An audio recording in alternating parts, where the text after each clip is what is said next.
Italia. Giro Italis po zhvillon etapën e dytë sot në vendin ton. Ciklistët po realizojnë garën kronometrike të shpejtësisë në një distancë prej 13.4 km. Gjithçka nisi prej sheshit Skënderbej, teksa përshkohet bulevardi Jeanne d'Arc, dëshmorët e kombit, rruga Elbasanit e deri në Sauk, e kthimi mandej në sheshin Nën Tereza. Një garë individuale ku secili do t'rregojë performancën e tij. Por për të analizuar edhe më shumë këtë turne dhe rëndësinë që ka zhvillimi i Giros së Italisë në vendin ton, nëpërmjet Skype më bashkohet kolegu gazetar Uvil Zajmi. Faleminderit zoti Zajmi që pranuat ftesën të jeni me ne, ndonse unë do doja shumë që t'ju kisha këtu në studio.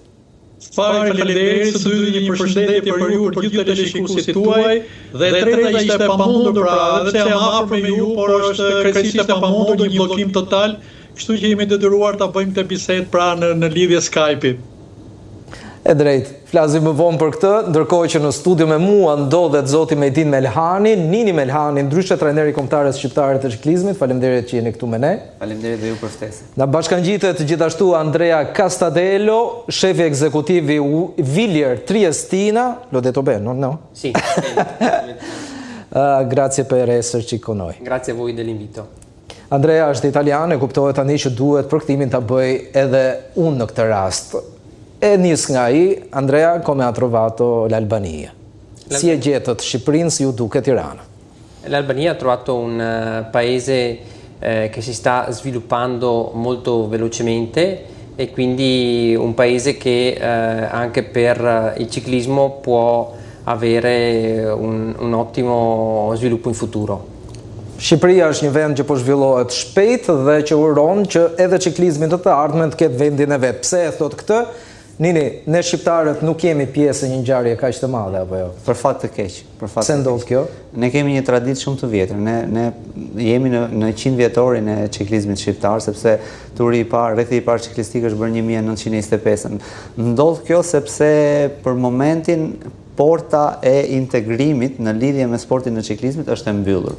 E them këtë sepse ligji i sponsorizimit në Shqipëri nuk funksionon. Urojmë që personat përgjegjës për këtë gjë të ndryshojnë, të bëjnë diçka, të jetë parlamenti i vjetër që Chelsea që e kanë humbur me vite, të hapin atë portë dhe ne të ecim përpara, sepse tashmë në sytë e gjithë shqiptarëve po shikohet dhe kuptohet shumë lehtësisht se si funksionon sporti i ciklizmit.